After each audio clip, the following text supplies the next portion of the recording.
edirik. Maraqlı bir reportajımız var sırada. Astaranın Pəlikeş kəndi inzibati ərazisinə daxil olan ucqar Sım kəndi.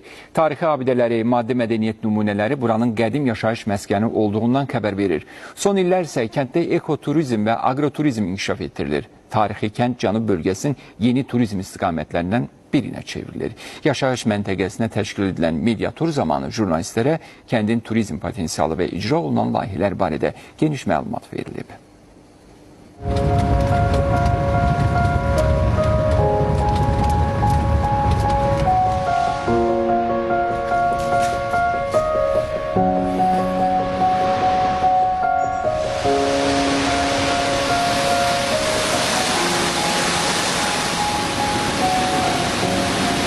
Astaranın ən məşhur Sım şəlaləsinin düz qarşısındayıq. Talış dağlarının qoynunda yüksək dağlıq ərazidə yerləşir. Qeyd edək ki, burada eyni zamanda Vovada ərazisi də var. Bu ərazidə Ballıqaya, Şirhan şəlaləsi turistlərin ən çox gəzib gördüyü yerlərdən biridir.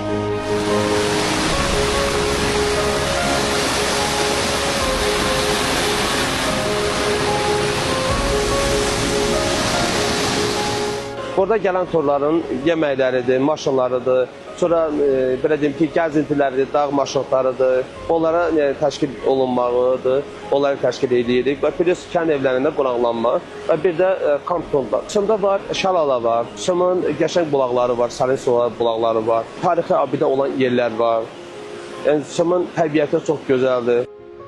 Əsrarəngiz təbiətin qoynunda salınan Sım kəndi. 300-400 illik tarixi var buranın. Ənənəvi arıçılıq təsərrüfatı ilə tanınıb.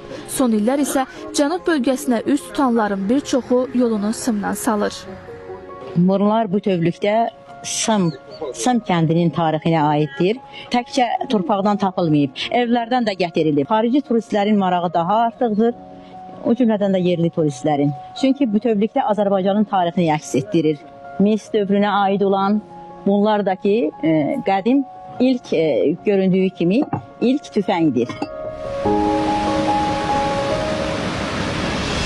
Talış dağlarının qoynunda dəniz səviyyəsindən təxminən 478 metr yüksəklikdə yerləşməsinə baxmayaraq, qonaqlar kəndin füsunkar təbiətini asanlıqla kəşf edə, suyundan, yerli mətbəxin təamlarından dada bilirlər.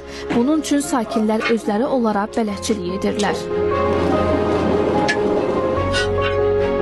Şəlaləmiz var, gəzməli yerlərimiz var. Gəlib gördülər, getdilər, şəlaləni reklam elədilər. Bizə xeyri var. Əvvəllər məhsullarımız, burada bazar yoxdur, biz sataq. İndi turistlər gəlirlər, şur, yağ, pendir, yumurta, kənd çolpası, nə istəyirlər də biz də satırıq, dolanırıq da, yaxşıdır. Təbiətin bizə bəxş elədi, nemətdən, baldan ki, istifadə edirik, gələn turistlərə, qonaqlara onu təqdim edirik. Meyvələrimizi, məhsullarımızı gələn qonaqlara satayıq ki, məsələn, ondan da gəlir əldə edək. Qədimiliyini qoruyan yaşayış məntəqəsi turistik kənd layihəsi çərçivəsində bölgənin yeni turizm marşrutuna daxil edilib. Sımın turizm təcrübəsindən digər bölgələrdə də istifadə olunur. Nuranə Tələt qızı, Şahin İlhamoğlu, Ayşən Cümşudova, ASTV Xəbər.